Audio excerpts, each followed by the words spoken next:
Hello everyone and welcome back to Hello Adhyapak. Today I have brought PM Shri Kendriya Vidyalaya Periodic Test 2 2024 का class 6 का subject social science. Though I'm not well today, but many students were wondering and they were requesting me to upload social science PT2 question paper. So here I am with a question paper of social science PT2. So without wasting time, let us solve this paper. First is how many communities were studied in the People of India project.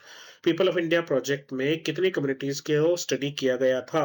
2345, 4635, 3215 या 5000. तो कितनी communities को किया गया था? 4635 communities को study किया गया था. Second is during which crisis did many private group distributed food in Chennai? तो चेन्नई में कुछ साल पहले एक क्राइसिस आया था जिसमें लोगों ने प्राइवेट ग्रुप्स ने लोगों में खाने को बांटा था. तो वो क्राइसिस क्या था? अर्थक्वेक था, फ्लड था, ड्रॉट था या एपिडेमिक था? तो वो एक्चुअली फ्लड था जिसमें पानी जो है चेन्नई के अंदर घुस गया था. Third question is at how many levels does Indian government operate? तो इंडियन गवर्नमेंट के 3 लेवल्स होते हैं. तो correct answer is 3. Fourth is which grain is not staple in India? Wheat, rice, barley और oats. तो इसमें oats जो है वो staple food नहीं है, इंडिया का staple नहीं है. Fifth is what does the Bhil community do to address water scarcity? पानी की कमी को सही करने में भील कम्युनिटी क्या करती है? Wait for government help, ignore the problem, move to another area या plant trees and conserve water. So D is the correct option. Sixth is in which year was Dr. APJ Abdul Kalam born? तो 1921, 31, 41 या 51 कब पैदा हुए थे? वो हुए थे 15 अक्टूबर 1931 को. Seventh question is which festival celebrates new rice as a part of harvest season? तो यहाँ पर केवल एक ही है जो हार्वेस्ट फेस्टिवल है, बाकी तो रिलीजियस फेस्टिवल है. केवल पोंगल ही है जो हार्वेस्ट फेस्टिवल है, बाकी ईद, नवरात्रि और क्रिसमस तीनों रिलीजियस फेस्टिवल्स हैं. Eight is what did Kamal Parmar provide to the under privileged children? Under privileged children वो होते हैं जो गरीब हैं, जिनके पास खाने के लिए ज्यादा खाना नहीं है, जो बहुत ही बुरी कंडीशंस में जीते हैं. They are called under privilege children. तो कमल परिवार परमार ने उनके लिए क्या किया था? Free clothes, tuition and meals, jobs या हाउसिंग? तो ट्यूशंस और खाना उनको दिया था. What is the highest court in India? High Court, Supreme Court, District Court, Session Court? तो नाम से ही पता चल रहा है Supreme Court is the correct answer. 10th question is what do the stories in the Ramayana and Mahabharata often explore? Ramayan और महाभारत में हमें अधिकतर क्या देखने को मिलता है? New inventions, moral dilemmas, scientific theories या एग्रीकल्चरल टेक्निक्स? तो रामायण और महाभारत में हमें नॉर्मली जो है मॉरल डिलेमास देखने को मिलते हैं, जहां पर धर्म के लिए या फिर सच्चाई के लिए एक भाई दूसरे भाई से लड़ रहा है. तो they are called moral dilemmas. Then 11th question is why are the Ramayana and Mahabharata considered examples of unity in diversities? 12th question is explain the significance of Halma tradition in Bhil community. तो 11th question का answer है कि these epics have been translated and adapted into numerous regional languages and folk traditions. यानी कि ये जो epics है रामायण और महाभारत, इनको कई अलग अलग भाषाओं में ट्रांसलेट किया गया है, रीजनल लैंग्वेजेस में इनको बदला गया है, फोक ट्रेडिशंस में इनको बदला गया है, uniting different communities through shared themes and stories. तो कम्युनिटीज अलग अलग है ना, लेकिन जो थीम है, जो स्टोरीज है, वो लगभग सब में एक जैसी ही है. That is why Ramayana and Mahabharata are considered as example of unity in diversity. Then 12th question है हलमा का सिग्निफिकेंस क्या है भील कम्युनिटी में? तो हलमा ट्रेडिशन क्या करता है? It involves the community coming together to support individuals और families in times of crisis. मतलब किसी प्रॉब्लम में, किसी क्राइसिस में, किसी एक इंसान की या फैमिलीज की मदद करने या पूरी कम्युनिटी की मदद करने के लिए जो भील कम्युनिटी है वो हलमा ट्रेडिशन को अपनाती है. अब इसमें क्या होता है? This tradition fosters a sense of solidarity and collective responsibility allowing community members to collaborate on projects like water conservation and helping those in need. तो इस ट्रेडिशन में क्या होता है? ये ट्रेडिशन एक अपनेपन का, एक कलेक्टिव रिस्पॉन्सिबिलिटी का, एक तरीके से हम कह सकते हैं कि ये सेंस लेकर आती है। तो इसके बाद क्या होता है, जो कम्युनिटी के मेंबर्स हैं वो कोलैबोरेट करते हैं, वो एक-दूसरे की मदद करते हैं, सब साथ आते हैं और किसी प्रॉब्लम पर काम करते हैं। जैसे कोई वाटर कंज़र्वेशन की प्रॉब्लम हो या जो अगर कोई मुसीबत में है तो उसको कैसे बाहर निकालना है, इसके बारे में पूरी कम्युनिटी एक साथ मिलकर काम करती है। That is called Halma tradition. 13th question is why do we need 3 tiers of government? 3 तरह की 3 लेवल पे गवर्नमेंट हमें क्यों चाहिए? अब अगर कोई बहुत छोटी-सी बात है, जैसे कि किसी शहर में कोई रोड टूटा हुआ है तो उसके लिए पूरी नेशनल गवर्नमेंट तो काम नहीं करेगी ना, तो इसीलिए अलग-अलग लेवल पे अलग-अलग गवर्नमेंट चाहिए होती है, वो मैं अभी आपको बताता हूँ। और 14th क्वेश्चन है, what does the phrase unity in diversity mean in context of India? तो 13th क्वेश्चन है, लोकल गवर्नमेंट, स्टेट गवर्नमेंट और नेशनल गवर्नमेंट, ये 3 टियर्स हैं, लेवल हैं गवर्नमेंट के। तो लोकल गवर्नमेंट क्या करती है? ये छोटी-छोटी चीज़ें देखती है, जैसे जिस शहर में या कस्बे में या गाँव में आप रहते हैं, वहाँ पर रोड है या नहीं, साफ-सुथरे पार्क है या नहीं, स्कूल्स हैं या नहीं, प्रॉपर फंक्शनिंग है उनकी या नहीं, ये सब लोकल गवर्नमेंट देखती है।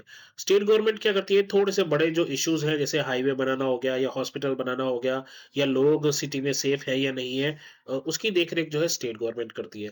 तो नेशनल गवर्नमेंट क्या करती है? नेशनल गवर्नमेंट बहुत बड़े-बड़े कामों को देखती है, जैसे बॉर्डर की रखवाली करना, और एक दूसरे देशों के अटैक से हमको बचाना, कानून बनाना, है ना? और इंटरनेशनल इश्यूज़ हो गए, इन सबको जो है नेशनल गवर्नमेंट देखती है।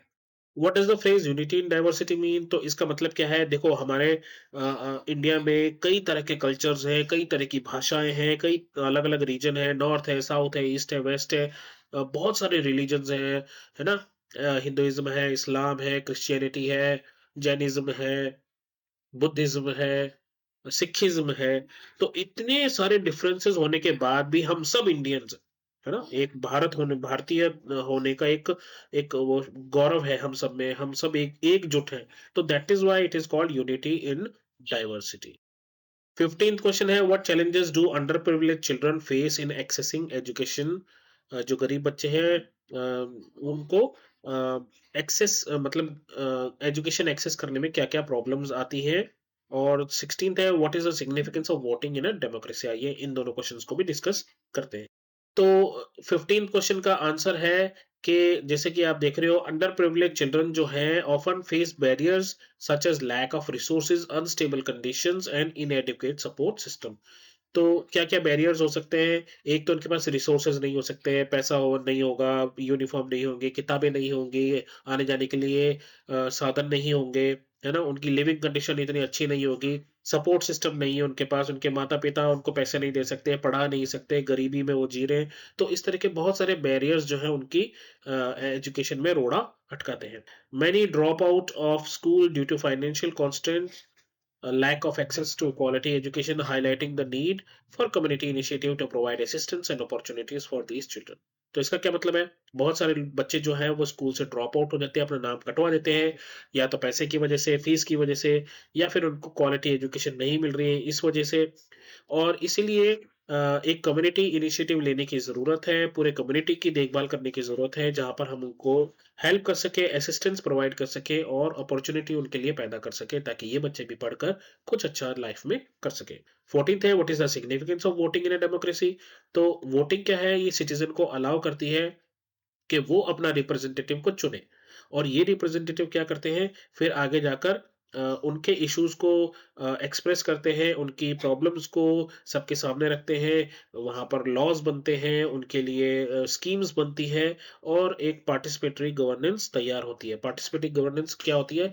एक ऐसी सिस्टम जिसमें लोग जो हैं डिसीजन मेकिंग प्रोसेस में एक हिस्सा होते हैं। उसके बाद आ गए हम लॉन्ग आंसर टाइप क्वेश्चंस में। यहाँ पर 5-5 मार्क्स के 3 क्वेश्चन हैं, जिनमें से पहला क्वेश्चन जो है वो है ट्रू फॉल्स। तो आइए इसको भी कर लेते हैं। The Ramayana and Mahabharata are India's only epics? No, this is not correct, क्योंकि रामायण और महाभारत के अलावा भी भारत में बहुत सारे एपिक्स हुए हैं, जैसे श्रीमद् भगवत गीता हो गई, और तमिल लिटरेचर में भी बहुत सारे एपिक्स आपको देखने को मिल जाएंगे। तो केवल रामायण और महाभारत ही नहीं है। Pulses such as dals and grams are considered staple foods in India. Yes, क्योंकि ये आमतौर पर बड़ी आसानी से यहाँ उगाया जाता है और ये आसानी से हमें मिल जाता है। तो दालें और जो छोले और ये जो है, इनको स्टेपल फूड कहा जाता है। Tribes such as Bhils, Gonds and Mundas have their own versions of Indian epics. Correct. ये correct है क्योंकि इनके अपने epics हैं, इनके epic तो वही है लेकिन इनके अपने खुद के versions हैं भील्स और गोंड्स और मुंडास में। अ, तो आगे बढ़ते हैं डी की तरफ। The Panchatantra is known for its animal story that teach important lesson, life lesson. तो पंचतंत्र की कहानियां हम सबने पढ़ी है जिसमें किसी न किसी एनिमल के थ्रू हमें लाइफ लेसन सिखाए जाते हैं। So this is also true. E is harvest festival India reflects the country agricultural practices and diversity. Harvest festival कौन से होते हैं? वो त्योहार जो किसान लोग जो है अपनी फसल के तैयार होने पर मनाते हैं। तो because it is related to agriculture, so it is directly related to agricultural practices and diversity, so this is also true. 17th is what are the three organs of government and their primary function? Important question है ये कि government के तीन organs कौन कौन से होते हैं। तो गवर्नमेंट के तीन जो ऑर्गन्स हैं वो है लेजिस्लेचर, एग्जीक्यूटिव और जुडिशरी। अब ये क्या होते हैं ये समझो। लेजिस्लेचर का काम होता है नए लॉज बनाना, पुराने लॉज को अपडेट करना और लोगों के इंटरेस्ट के बारे में बात करना। और ये कौन करता है? जो लोग रिप्रेजेंटेटिव हैं, मतलब चुने हुए लोग, मतलब हमारे द्वारा चुने गए लोग जो जाते हैं संसद में बैठते हैं, लोकसभा में बैठते हैं, कानून बनाते हैं, they are called as legislature. मतलब एक तरीके से आप मान लो ये लोग नेता लोग जो होते हैं हमारे देश में, उनको लेजिस्लेचर कहा जाता है। ठीक है, सिंपल भाषा में। एग्जीक्यूटिव कौन से होते हैं? They are responsible for implementing laws. ये वो लोग हैं जो लॉ को इम्प्लीमेंट करते हैं। जैसे अगर आमतौर पर मैं आपको भाषा में बताऊं तो जो पुलिस जो काम करती है ना, वो क्या करती है? वो लॉ को इम्प्लीमेंट करती है, कानून व्यवस्था बनाती है, राइट। फिर थर्ड है आपका जुडिशरी। जुडिशरी क्या हो गया? ये सिटीजन के राइट्स को प्रोटेक्ट करती है। अगर हिंदी में बोलो तो जुडिशरी जो होगी एक तरीके से जो हम कोर्ट कोर्ट और मैजिस्ट्रेट और चीफ जस्टिस ऑफ इंडिया जो है ना, ये सब जुडिशरी का पार्ट है ना। तो ये क्या करते हैं? सिटीजन के राइट को बचाते हैं। कोई डिस्प्यूट अगर हो जाए कुछ तो उस डिस्प्यूट को रिजॉल्व करते हैं, और इंश्योर करते हैं कि जो कानून व्यवस्था है वो बनी रहे और हर किसी को न्याय मिले। इसी के साथ और में एक क्वेश्चन है, कंप्लीट द टेबल। वैसे इस तरह से क्वेश्चन आना बहुत मुश्किल है आपके पेपर में, लेकिन ये चीज जो है बहुत ही ज्यादा इंपॉर्टेंट है और आगे जाकर आपको ये हेल्प करेगी, आपको ये आना चाहिए। इसलिए मैंने इसको एक क्वेश्चन के फॉर्म में आपको दिया है। अब यहाँ पर क्या है, दो लेवल है, एक ऑल इंडिया लेवल और एक स्टेट लेवल पे। आपको ये बताना है कि इंडिया लेवल पे क्या है और स्टेट लेवल पे क्या है, जुडिशरी में, लेजिस्लेचर में और एग्जीक्यूटिव में। तो जुडिशरी की बात करें तो ऑल इंडिया लेवल पे सबसे बड़ा जो है वो है सुप्रीम कोर्ट, और स्टेट लेवल पे हो गया हाई कोर्ट। लेजिस्लेचर की बात करूं तो इंडिया लेवल पे है लोकसभा और राज्यसभा, और स्टेट लेवल पे है या तो स्टेट असेंबली बोलते हैं उसको या बोलते हैं विधान परिषद। दोनों नामों से उसको बुलाया जाता है।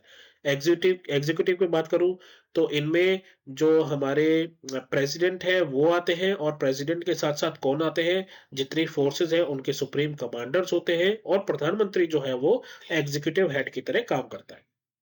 स्टेट लेवल पे अगर बात करें तो यहाँ यहाँ पर इंडियन लेवल पे प्राइम प्रेसिडेंट होते हैं और स्टेट लेवल पे गवर्नर होते हैं, और गवर्नर के साथ साथ जो चीफ मिनिस्टर होता है वो एग्जीक्यूटिव हेड की तरह काम करता है। तो इस तरह से इसको आप लिख सकते हो, इस आंसर को, और ये आपको ये पूरा टेबल आपको याद होना चाहिए, इट इज इम्पोर्टेंट। ओके, आगे बढ़ते हैं। आगे क्या क्वेश्चन है? Mark the following in the Indian political map. ये पांच चीजें आपको मैप पर दिखानी है। पहला है state where APJ Abdul Kalam was born. तो एपीजे अब्दुल कलाम कहाँ पैदा हुए थे? वो पैदा हुए थे तमिलनाडु में, तो हम तमिलनाडु को यहाँ पर कलर करके दिखाएंगे। सेकंड है तेंजिंग बिलोंग टू। तेंजिंग कौन सी स्टेट से बिलोंग करता था? तो तेंजिंग बिलोंग करते थे मेघालय से। Third is state where Uttarayan is celebrated. तो वैसे तो उत्तरायण कई स्टेट्स में मनाया जाता है, लेकिन सबसे ज्यादा उत्तरायण के नाम से ये मनाया जाता है गुजरात में। State where Kolam rice is grown. Kolam rice पैदा होता है केरला में। और state where Banarasi saris are manufactured. Banarasi sari बनती है बनारस में, और बनारस है यूपी में। तो इस तरीके से आपका ये रहा, ये आपका यूपी है, ये आपका गुजरात है, ये मेघालय है, ये है आपका तमिलनाडु, और ये है आपका केरला। तो पेपर में बस इतना ही दोस्तों। आई होप आपको समझ में आया होगा। कोई प्रॉब्लम हो तो नीचे कमेंट बॉक्स में लिख दीजिएगा, मैं उसको भी सॉल्व करने की कोशिश करूंगा। तब तक के लिए अपना ध्यान रखें, मम्मी पापा का कहना माने, और हाँ, जब भी कोई प्रॉब्लम हो नॉक कीजिए और बोलिए हेलो अध्यापक, take care, bye bye, have fun, all the very best.